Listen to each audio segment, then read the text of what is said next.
Mirada Económica.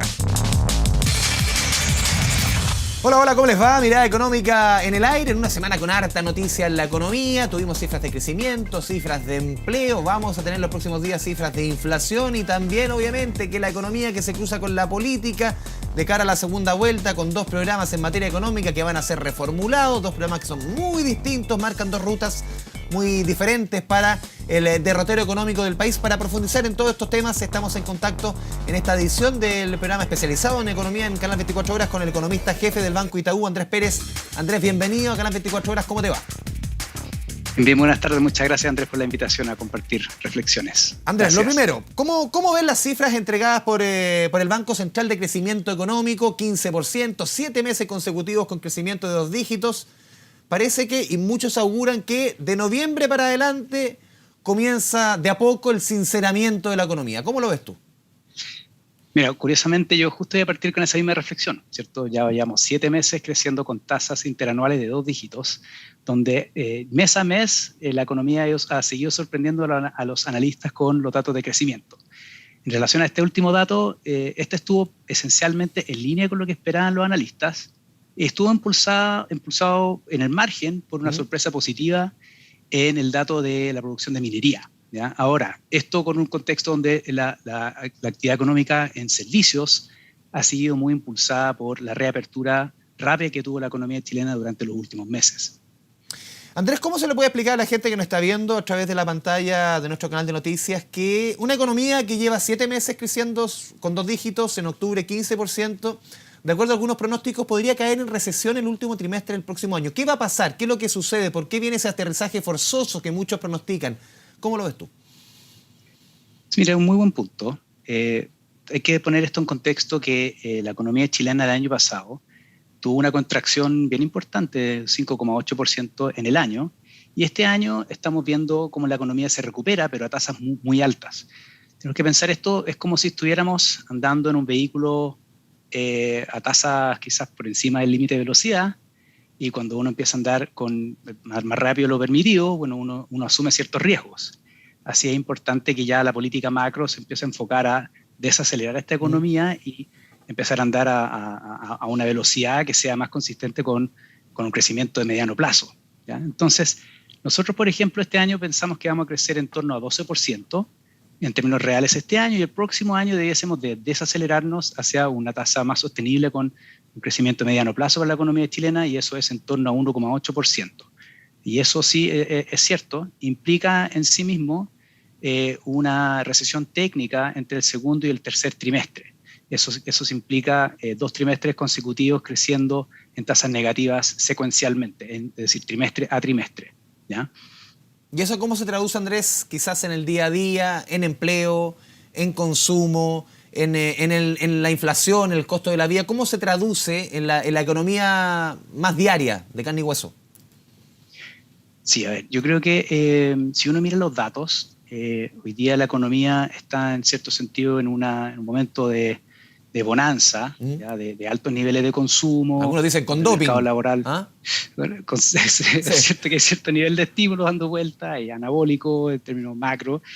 Esos estímulos se tienen que retirar en el tiempo. ¿Ya? Es insostenible tener estos niveles tanto de política monetaria como política fiscal o política financiera, ¿ya? O sea, estamos con estímulo que ha logrado levantar la economía muy rápido, pero también eso se tiene que retirar en el tiempo. Entonces yo creo que el próximo año sí va a ser un año más de normalización, donde ya los niveles de consumo van a ser mucho más acotados que los de este año, más sostenibles. Y ahí la clave yo creo que va a ser, cómo se va a dinamizar la inversión el próximo año, porque la inversión al final es uno de los principales determinantes de la economía. Vamos a tener un fisco que va a tener en línea una consolidación fiscal, que ya no va a poder gastar los niveles de gasto que tiene este año, que han sido extraordinarios, ¿cierto?, pero transitorios. El próximo año el fisco va a tener una participación en el margen menos activa en el gasto, y ahí lo fundamental va a ser la inversión y también cómo se comporta el consumo en base a su principal fundamento, que es el mercado laboral. Ya que es cierto, se ha ido mejorando, pero sigue rezagado con respecto a los niveles de actividad y la recuperación de la actividad que se ha observado este año. Andrés, muchos economistas, exministros de Hacienda han hablado y han repetido un concepto que te comentaba antes del aterrizaje forzoso. Y muchos dicen, depende mucho de la próxima administración, sea el color que sea, que ese aterrizaje forzoso puede ser un aterrizaje más suave, un soft landing, como lo mencionan. ¿De qué depende eso?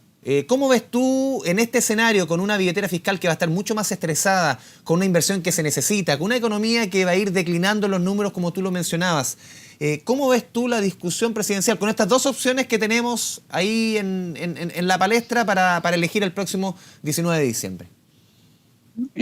Mira, a ver, yo creo que sí o sí el próximo año, sea quien sea el que llegue a gobernar, se va a enfrentar con una economía donde muchas decisiones ya se van a haber tomado este año, ¿ya? O sea, las decisiones de inversión tienen mucha inercia. Entonces, yo creo que el próximo año se va a venir una desaceleración, sea quien sea el que llegue a gobernar. Donde sí esto no tiene que ver con que gane uno, uno, gane A o gane B, gane Boric o Kast. La desaceleración o el escenario está pronosticado desde mucho antes. Correcto, o sea, es imposible crecer a tasas de 12, 10% 2 años seguidos, salvo que uno venga de una crisis incluso mayor que la que estamos viendo ahora. Yeah. O sea, viene una desaceleración sí o sí, pero donde sí pueden haber algunos ajustes, bueno, son sorpresas en términos de la expectativa, y eso se puede ver en la dinámica de tipo cambio o la dinámica de tasas, pero nuestro supuesto implícito es que la economía el próximo año va a tener esta desaceleración. No estamos proyectando cambios relevantes en los distintos tipos de reformas que sostienen los fundamentos de la economía. Ahora, que sea quien sea que va a llegar a gobernar, va a tener que pasar sus programas de gobierno a través de una discusión en democracia con el Congreso, y ahí se verá en su momento. Entonces, el Congreso... yo tengo la percepción de que está más equilibrado en términos de los balances políticos, con lo cual, sea quien sea el que llegue a gobernar, va a tener que negociar y llegar a consenso con lo que quieran implementar. O sea, recojo un poco de tus palabras, perdón, Andrés, que justamente la elección parlamentaria, sobre todo en el Senado, en la Cámara de Diputados, más bien similar a lo que hay ahora, lo que vamos a tener, con algunos cambios matices, pero en el Senado, que es 50-50, eso es un escenario que cualquiera de los dos candidatos, con dos propuestas, como decíamos al comienzo, tan distintas, van a tener que ecualizarlas, van a tener que moderarlas con ese Senado. Bueno, o sea, acá yo creo que vamos a tener, son escenarios donde al final hay que tener un juicio. El Ejecutivo va a tener que, si es que en verdad va a querer avanzar en su programa de gobierno, en las distintas reformas, va a tener que sentarse a negociar con el Congreso, con el Senado en particular, y para buscar un equilibrio. Ahora, ¿cuáles son? Ahí o se llega a un consenso, o básicamente uno puede entrar a un escenario de gridlock, como se dice en inglés, donde básicamente un estancamiento. Es como un congelado. Un congelado.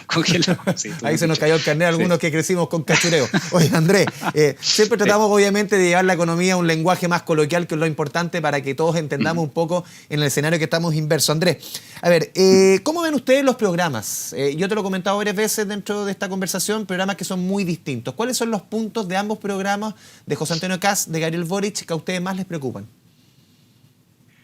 Bueno, yo diría que más que preocupar, yo creo que hay, primero que todo, los programas que se hicieron públicos en su momento, lo más probable es que sufran modificaciones. Entonces, uno puede conversar sobre lo que uno Te pregunto por lo que hay ahora, lo que tenemos ahora. Sí.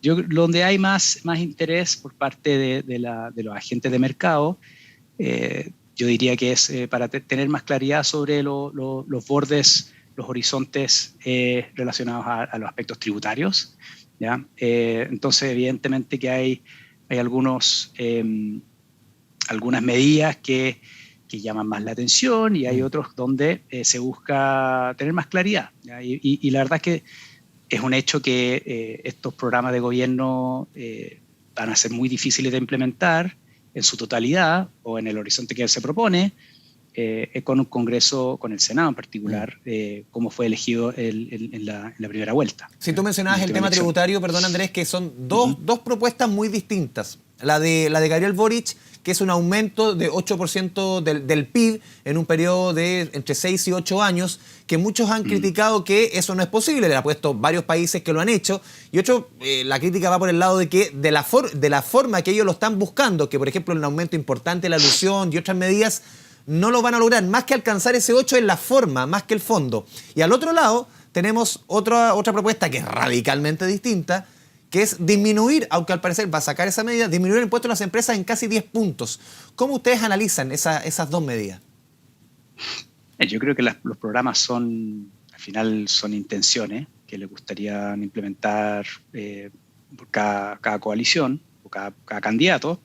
Lo cierto es que el próximo gobierno va a enfrentar un escenario de finanzas públicas que va a ser bastante más complejo que el que entró, el que se encontró en la última administración. O sea, de partida no resiste una baja de impuestos, quizás el escenario que viene ahora. O sea, yo creo que el gobierno que llegue va a tener que enfrentar un déficit que tiene que financiar el próximo año de 21.000 millones de dólares. Hay déficits proyectados por los próximos 4 años.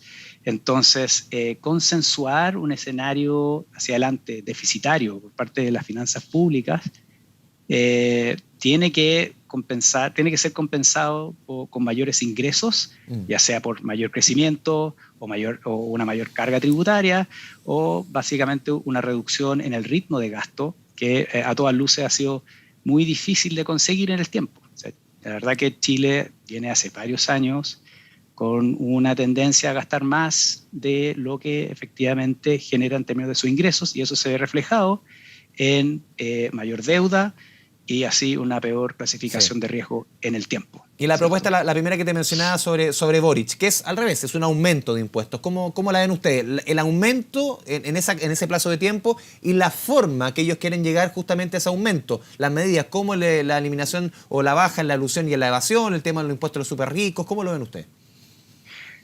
A ver, yo creo que Chile ha tenido varias reformas tributarias en los últimos años. La verdad que yo creo que no hemos terminado de analizar los impactos de una reforma tributaria, y ya se está hablando de una nueva reforma tributaria que se busca para aumentar los ingresos fiscales. Así, por ejemplo, hay que pensar que la última modernización tributaria fue aprobada en febrero del 2020.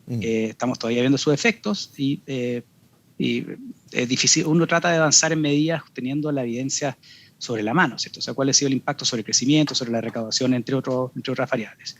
A mí me parece que tener reformas tributarias de la magnitud que proponen algunos en un horizonte tan corto de tiempo se me hace que es difícil de consensuar con la evidencia empírica disponible, pero yo creo que lo relevante es buscar la manera en que se pueda equilibrar las finanzas públicas de una manera donde efectivamente aumenten los ingresos, se contenga el ritmo de gasto, se busca la eficiencia del gasto, y así buscar efectivamente cuadrar el círculo, ¿ya? No es fácil.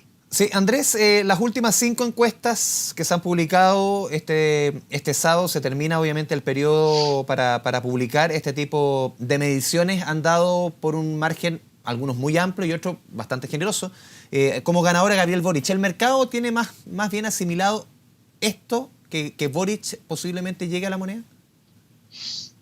Yo diría que el mercado toma las encuestas con beneficio de la duda. Yo creo que en algunos casos sí, algunas encuestas estuvieron más acertadas en términos de sus proyecciones. Yo diría que el mercado hoy día, lo que más allá de que gane Kast o Boric, lo que estamos observando es un Senado o un Congreso que va a ser, en cierto sentido, va a obligar eso es lo que marca la discusión, eso es lo que marca un poco la lectura del mercado, el Parlamento. Efectivamente. Bueno, y también es cierto que... ¿Y la convención? Con esa misma elección parlamentaria, también es una señal, porque muchos economistas manifestaban obviamente sus discrepancias, incertidumbre, desconfianza respecto a la labor que se realizaba en la convención. Okay. Bueno, primero que todo, yo creo que el Congreso es un hecho que ha impulsado gran parte de la discusión de la política pública en los últimos años. Entonces, en cierto sentido, el mercado ve eso como una continuidad para el próximo gobierno, ¿ya? Y en relación a la convención, el mercado está atento a las discusiones que se realizan ahí. Y yo creo que lo más relevante también se relaciona de nuevo con el Senado, que básicamente un Senado 50-50 balanceado políticamente hace difícil tener reformas que tienen alto quórum, por ejemplo, que hacen más difícil entender los bordes de la discusión en la misma convención.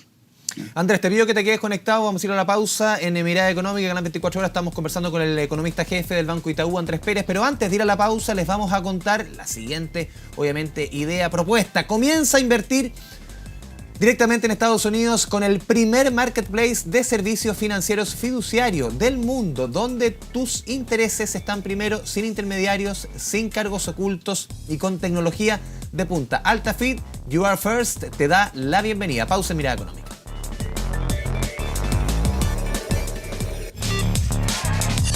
Mirada Económica.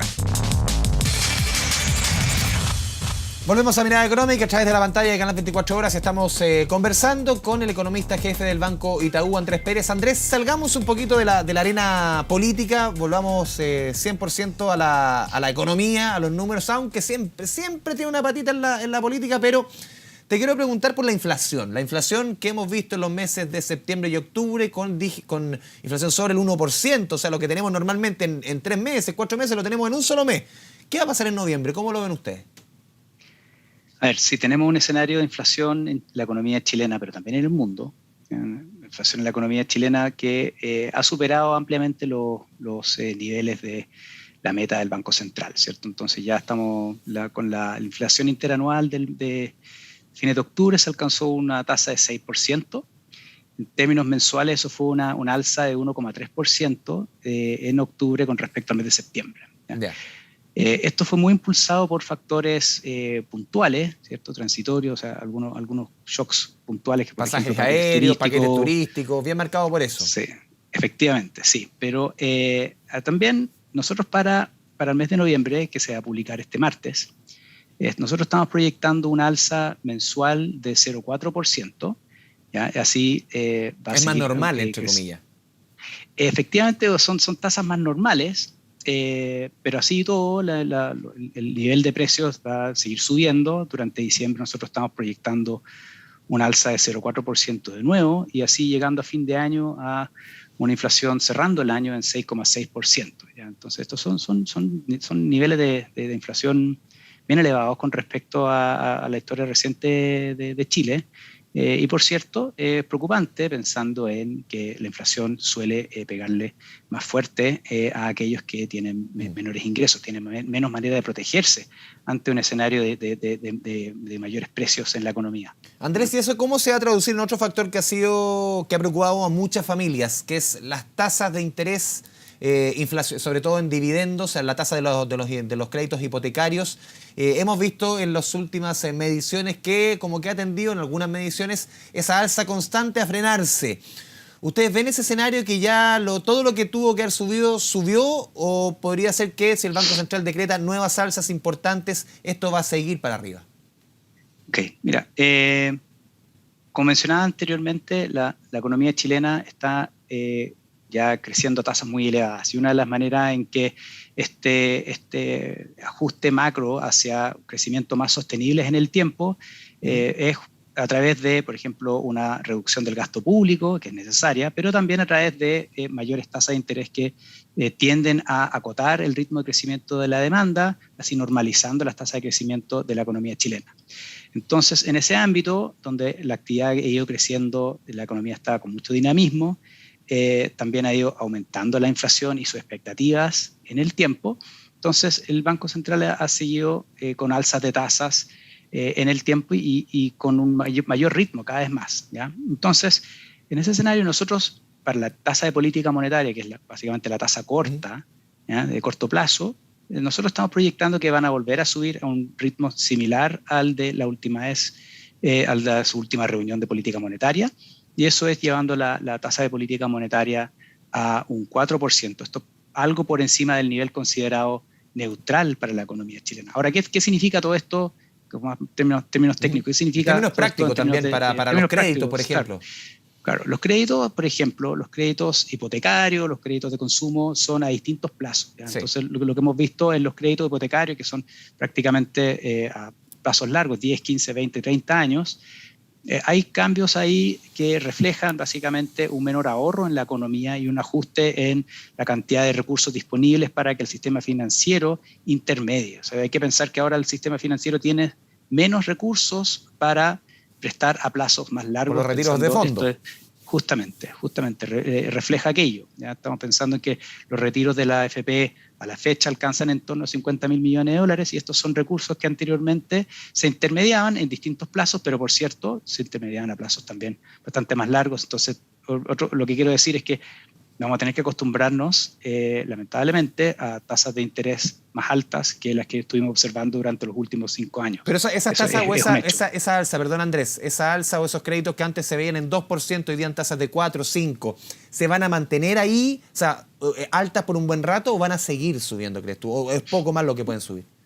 Yo creo que después de la magnitud y la intensidad de los shocks, los choques que experimentó la economía chilena con los retiros, veo muy difícil de que vuelvan a las tasas que se observan anteriormente. Dicho de otra manera, muy probable que mantengamos estos niveles de tasa de créditos hipotecarios por un buen tiempo y si es que no, siguen subiendo en el tiempo. ¿Ya? O sea, para explicar en buen sentido, esos créditos que antes se entregaban a 20 años o más, o esas tasas de 2, 3%, olvidémonos que de aquí a una buena cantidad de años, para explicarlo bien en sencillo.